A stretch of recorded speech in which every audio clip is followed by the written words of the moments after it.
अस्सलामुअलैकुम वरहमतुल्लाहि वबरकातुहू। इत्तेहाद न्यूज़ में आप सभी का खैर मकदम है।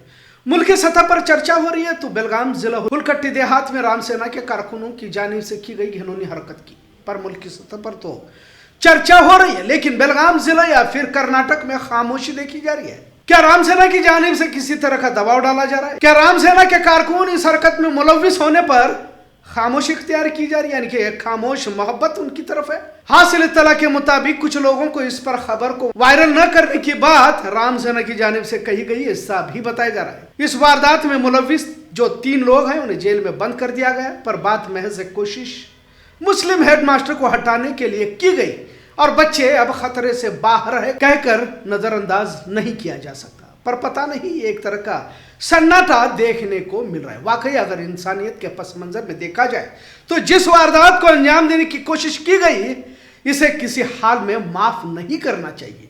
कहां है वह एहतजाज, धरना, फांसी दो के नारे लगाने वाले? क्या आवाज इसलिए दब गई क्योंकि मुजरिम किसी हिंदुत्व तंजीम से राब्ता रखते हैं? कम से कम एक बेदार माशरे से ऐसी तवक्को तो नहीं की जा सकती। सागर पाटिल सौंदत्ता तालुका सदर है राम सेना का, तो इसे मुश्किल सिर्फ मुस्लिम हेडमास्टर हिंदू बच्चों को क्यों पढ़ाता है की थी, पर सिर्फ मुस्लिम हेडमास्टर सुलेमान घोरी नायक को ही हटाना था तो डीडीपीआई या फिर गांव के लोगों की दस्तखत मुहिम चलाकर उसे हटा भी तो सकता था।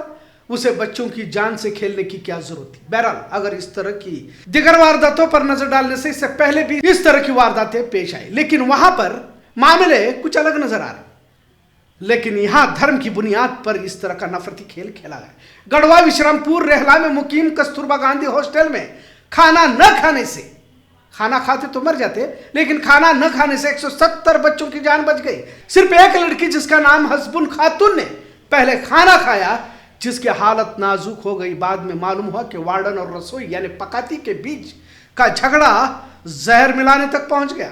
खैर, एक और वारदात साबिक नायब सदर हिंद यानी कि वाइस प्रेसिडेंट जो रह चुके थे हामिद अंसारी साहब, जिनका एक मदरसा अल नूर चैरिटेबल ट्रस्ट के नाम से है, जो इनके अहलिया सलमा अंसारी चलाती है, जिसमें 4000 बच्चे पढ़ते हैं, किसी शख्स की जानिब से पानी में जहर मिलाया गया था, जो किसी ने देख लिया और उन्हें हिरासत में लिया गया। दोनों मुजरिमों के पास रिवॉल्वर भी पाई गई। यह वारदात 2017 में पेश आई थी। इसी तरह हैदराबाद के आसिफाबाद जिला में जहरीला खाने से एक आदिवासी लड़की की मौत हो गई थी। यह वारदात 2024 में एक हॉस्टल में पेश आई थी। इसी तरह अभी 2 महीने पहले तमिलनाडु में भी हॉस्टल में खाने में जहरीली चीज मिलाने से 15 तालिबे इल्म शदीद बीमार हुए।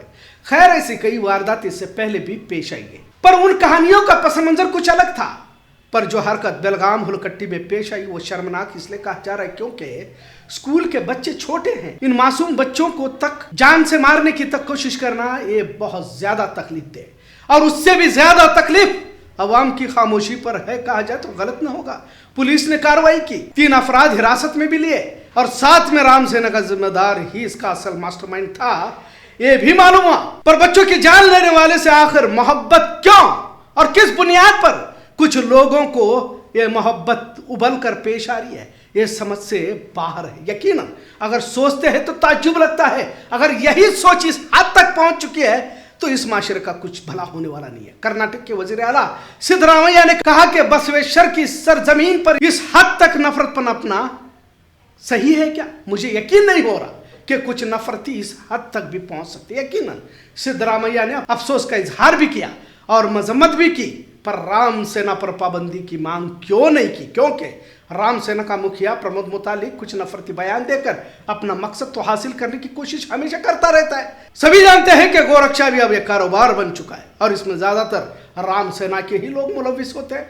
किस तरह से जानवरों की खरीदो फरोख्त खुद गोरक्षक बनकर करते हैं, इस पर 12 बहस हो चुकी है। लिहाजा मुस्तकिल किसी न किसी नफरती वारदात में शिरकत इनकी देखी जाती रही है। बहरहाल कोई भी नफरती गिरोह अपने हुदूद को पार करता है तो कार्रवाई सख्त होनी चाहिए, और हुलकट्टी में मासूम बच्चों के कत्ल की कोशिश इंतहाई शर्मनाक ही कह सकते हैं।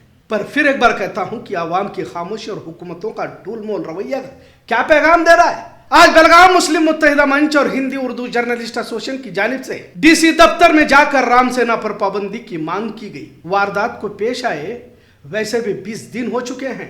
14 जुलाई को इस घिनौनी हरकत को राम सेना तालुका सदर सागर पाटिल, नागनगौड़ा पाटिल और कृष्णा मादार ने अंजाम दिया। एक और एंगल इसमें देखने की जरूरत है।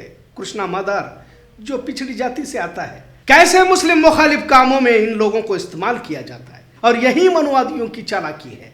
पिछड़े दलितों को कांवड़ उठाने लगाएंगे, फसाद जुलूसों में इन्हें आगे कर देंगे और मुसलमानों के खिलाफ साजिश को अंजाम देंगे। बात को बड़ी संजीदगी से सोचने की जरूरत है। कांवड़ यात्रा के दरमियान जो सड़कों पर हुल्लड़बाजी हंगामा बर्पा किया जा रहा था, कौन थे ये लोग? इस पर भी तो गौर करने की जरूरत है। पूना यवत गांव के मस्जिद पर भगवा फहराने वाला किसी हिंदुत्व तंजीम के लीडर का बेटा नहीं था, और इस भगवा परचम लहराने के बाद फसाद बड़े पैमाने पर महाराष्ट्र में फूट पड़े, लाखों का नुकसान हुआ। हिंदू मुसलमानों में नफरत की दीवार और वसी हो गई।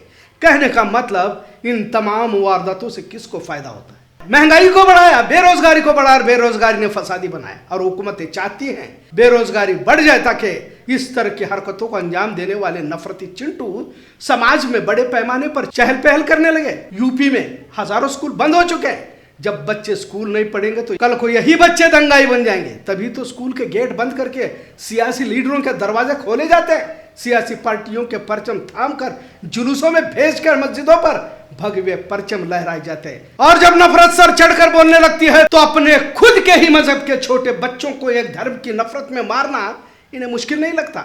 लिहाजा इतनी बड़ी वारदात के बाद खामोशी जहनी गुलामी की गवाही देती है। राम सेना पर पाबंदी की मांग मुस्लिम समाज की तरफ से की जा रही है, पर दिगर समाज के लोग खामोश क्यों हैं? यहां तक के हुलीकट्टी गांव के लोगों की खामोशी समझ से बाहर है, क्योंकि इस गांव के बच्चों को मारने की कोशिश की गई। क्या इस बात का जर्रा बराबर भी एहसास इस गांव वालों को है या नहीं? मैं एक स्कूल का हेडमास्टर, मुस्लिम होने की बुनियाद पर बच्चों को जहरीला पानी पिलाना, किस हद तक लोग पहुंच चुके हैं। पर जो भी हो, कर्नाटक रियासत, बेलगाम जिला और हुलीकट्टी सुर्खियों में तो है, पर खामोशी बेहिसी का इजहार जरूर कर रही है, क्योंकि ये किसी धर्म का मसला नहीं है, ये मुसलमानों का मसला नहीं है और ना हिंदुओं का मसला है, इस समाज का मसला है, बल्कि इंसानियत दम तोड़ रही है जब बच्चों को मारने वालों पर यह समाज खामोश रहने लगे। आज का मौजू कैसा लगा इस पर जरूर कमेंट करें। इत्तेहाद न्यूज़ देखने के लिए शुक्रिया। अल्लाह हाफिज। सर, बेलगाम मुस्लिम समाज वक्फ और हिंदी उर्दू पत्रकार संघ की जानिब से हम आपके पास आए हुए हैं।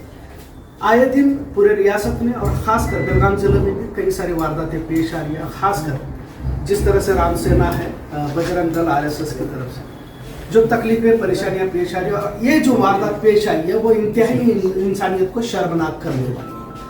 अगर 11 बच्चों की मौत हो जाती तो उसके लिए जिम्मेदार कौन था? एक मुस्लिम प्रिंसिपल को उसकी जगह से हटाने के लिए अगर जहर मिलाया जाता है टाकी में और 42 बच्चे उस स्कूल में पढ़ते हैं, तो उन 42 बच्चों की जिंदगियों के लिए जिम्मेदार कौन होता? क्या इन्हें यूं ही आजाद छोड़ दिया जाता? इन पर पाबंदियां क्यों नहीं लगाई जाती ये हुकूमत से? क्योंकि अगर भाजपा की हुकूमत होती तो बात अलग है। यहाँ तो जो कांग्रेस हुकूमत है, जिसे सेक्युलर हुकूमत कहा जाता है, फिर ऐसे फिरका परस्त तंजीमों पर, फिरका परस्त पार्टियों पर क्यों पाबंदी नहीं लगाई जाती? यह हमारा सवाल है। और हिंदी उर्दू पत्रकार संघ और बेलगाम मुस्लिम समाज की जानिब से हम यही आपसे मुतालबा करते हैं कि जितने भी पकड़े गए, इनकी कोई वकालत नहीं लेना, अब उन्हें सख्त सजा देकर पिछले जो फिरका परस्त लोग हैं उन्हें यह सबक दिखाया जाए कि अगर आइंदा इस तरह की बात अगर कोई करता है तो उनके लिए भी सख्त सजा का मुतालबा रहेगा, जिन्हें उन्हें समाज में घूमने फिरने के लायक नहीं समझा जाएगा, और इस संगठन पर पाबंदी लगाई जाए। आए दिन देख रहे हैं कि पूरे शहर का, पूरी रियासत का अगर माहौल खराब हो जाता है तो ये तंजीमों की जानिब से आखिर इन्होंने इससे पहले कितनी कार्रवाइयों को अंजाम दिया है, कितने बच्चों को इन्होंने जहर पिलाया है, इस पर भी कार्रवाई होनी चाहिए। यही हमारी तरफ से मुतालबा है। Thank you sir. ಇವನ್ ಘಟನೆ ಸರ್ ತುಂಬ ನೋವಾಗಿದೆ. ಅವನು ಯಾವ ಥರ आइडियोलॉजी भी गुर्ता ಇಲ್ಲ. ಅಂದ್ರೆ बच्चों को यूज किया जा रहा है इसमें. ಅದ್ರ ಪಾಯ್ಸನ್ ಯಾರು ಮಾಡ್ತಾರೆ ಅಂದ್ರೆ ತಲೆ ಕೆಟ್ಟಾಗಿರ್ಬೇಕು ಇವರು. ಏನು ಮಕ್ಕಳು ಈ ಥರ ಒಟ್ಟ ಸರ್ ನಾವು ಒಂದು ಡಿಮಾಂಡ್ ಮಾಡ್ತೀವಿ, ನಾವು ಒಂದು ಸ್ವಲ್ಪ ದಿನ ವೇಟು ಮಾಡ್ತೀವಿ, ಆದ್ರೂ ನಾವು ಒಂದು ದೊಡ್ಡ ಪ್ರೊಟೆಸ್ಟ್ ತೆಗಿತೀವಿ. ಇವರು ಶ್ರೀರಾಮ್ ಸೇನಾ ಸಂಘಟನೆ ಏನಿದೆ, ಇವರು ಸಿಕ್ಕಾಪಟ್ಟಿ ಒಂದು ಘಟನೆ ಅದಾವ ಸರ್. ಬಿಜಾಪುರಲ್ಲಿನೂ ಇವ್ರು ಈ ಥರ ಮಾಡಿದ್ದಾರೆ, ಮತ್ತಿದು ಈಗ ಸೌಂದರ್ಯದಲ್ಲಿನೂ ಆಗಿದೆ. ಇವರು 100% ಬ್ಯಾನ್ ಆಗಬೇಕು. ಇವ್ರು ಯಾವ ಐಡಿಯಾಲಜಿ ಫಾಲೋ ಮಾಡ್ತಾರೆ ಆ ಐಡಿಯಾಲಜಿ ಅವ್ರದ್ದು ಎಲ್ಲ ಈ total ban, complete blanket ban ಇರಬೇಕು. ಇದ್ರ ಮೇಲೆ ನಾವು ರಿಕ್ವೆಸ್ಟ್ ಮಾಡ್ತೀವಿ. ಸರ್ಕಾರಿ ಶಾಲೆಗಳು ಸಹಿತ ಈಗ ಸೇಫ್ ಇಲ್ಲ ಅನ್ನುವಂಥ ಒಂದು ಮೆಸೇಜ್ ಹೋಗ್ತಾ ಇದೆ ಸರ್. ಯಾಕಂತಂದ್ರೆ ಈಗ ಆ ಘಟನೆಯಿಂದ ಬೇರೆ ಸರ್ಕಾರಿ ಶಾಲೆಗೆ ಮಕ್ಕಳಿಗೆ ಕಳಿಸ್ಬೇಕು ಅಥವಾ ಬೇಡವೋ, ಯಾಕಂದ್ರೆ ನೀರಿನಲ್ಲಿ ನಾವು ವಿಷ ಹಾಕಿ ಮಕ್ಕಳಿಗೆ ಕೊಲ್ಲುವಂಥ ಪ್ರಯತ್ನ ಈಗ ಏನು ಮಾಡಿದ್ದಾರೆ. ಅದೃಷ್ಟವಾಗಿ ಮಕ್ಕಳಿಗೆ ಅಪಾಯ ಏನಾಗಿಲ್ಲ, ಜೀವನ ಹಾನಿ ಏನಾಗಿಲ್ಲ. ಅದ್ರ ಮುಂದೆ ಇದರ ಹಿಂದೆ ಏನು ಷಡ್ಯಂತ್ರ ಇತ್ತು ಅನ್ನೋದನ್ನು ಒಂದು ದೊಡ್ಡ ಇದಿದೆ. ತನಿಖೆ ಆಗಬೇಕು, ಇವ್ರ ಮೇಲೆ ಕಠಿಣ ಕಾನೂನು ಕ್ರಮ ಆಗಬೇಕು ನಮ್ಮ ಮನವಿ ಸರ್. आज सभी यहाँ हम जमा हुए हैं, सभी कारपोरेटर्स हैं, उर्दू घर के भी लोग हैं। जमा होने का रीज़न ये है कि सौंदत्ती तालुक में जो इंसिडेंट हुआ, जो 3 लोगों के नाम आए, सागर पाटिल और एक विनायक कुंभार, उनके नाम आए हैं। हमारे हिसाब से तो इंसान नहीं है, एक भेड़िया है। भेड़िया है वो, इंसान की शक्ल में भेड़िया है। हमारी सिर्फ जिम्मेदारी ये नहीं है कि उनको सख्त कार्रवाई देना, सबकी जिम्मेदारी है। आज हमारे भी घर में बच्चे हैं, आपके भी घर में बच्चे हैं। आज हम खामोश बैठेंगे तो कल वो हमारे घरों में भी आएगा। जाती मुफाद के लिए इतनी घिनौनी हरकत करना इंसानी किस्म का आदमी ये नहीं कर सकता, एक भेड़िया ही है ये।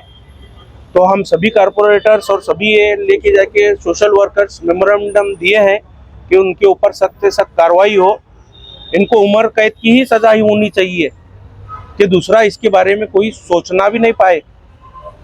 उनके भी बच्चे होंगे, उनकी भी बीवी होंगी, उनकी बीवी को क्या जाके जवाब देते होंगे वो? बच्चों को लेके अपनी आइडियोलॉजी करना ये सही नहीं है।